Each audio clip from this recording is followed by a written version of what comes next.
Сәлеметсіздер ме? Мен доктор Ранга Редди, Аполло ауруханасында Jubilee Hills, Хайдарабадта жұмыс істейтін интервенциялық кардиологпын. Бүгін біз жүректің жүрекшелік фибрилляциясы туралы сөйлесеміз. Жүрекшелік фибрилляция дегеніміз не?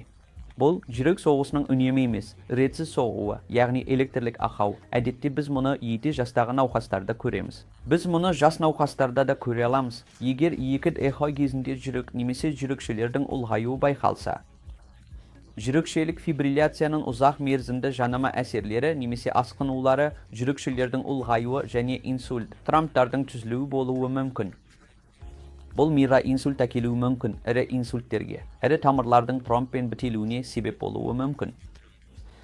Сондықтан жүрекшелік фибрилляцияны анықтау өте маңызды және жүрекшелік фибрилляция диагнозы қойылғаннан кейін ол қақпақшалық немесе қақпақшасыз жүрекшелік фибрилляция болсын, антикоагулянттарды қолдану қажет.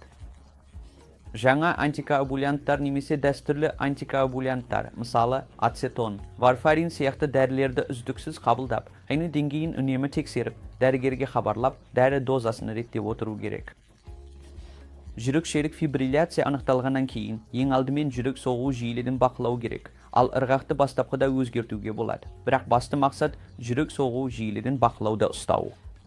Жиілікті бақылау өмір бойы сақталуы тиіс. Егер науқаста қан үйу немесе қан кету қаупі болып, антикоагулянттарды қолдануға болмайтын жағдайда жаңа құрылғылар бар. Мысалы, Watchman құрылғысы арқылы жүрекшелік қосымша жабылып, инсульт қаупін азайтуға болады.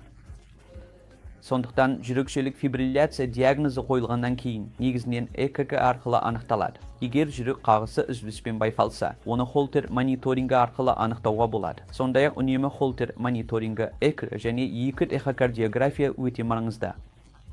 Сол себепті, егер қандайда бір жүрек соғысының ретсіздігі байқалса, мүмкіндігінше ертерек кардиологқа қаралып, бұл шынымен жүрекшелік фибрилляция ма, әлде жай ғана синустық аритмия ма, соны анықтаған жөн. Сондықтан бұл шатасып кетуі мүмкін және егер науқасқа антикоагулянт тағайындалса, егер жүрекшелік фибрилляция қайтпаса, оны өмір бойы қолдану қажет болады. Тіпті пароксизмалды жүрекшелік фибрилляция болса да, науқас инсульт қаупін азайту үшін міндетті түрде антикоагулянт дәрі қабылдауы керек. Рахмет.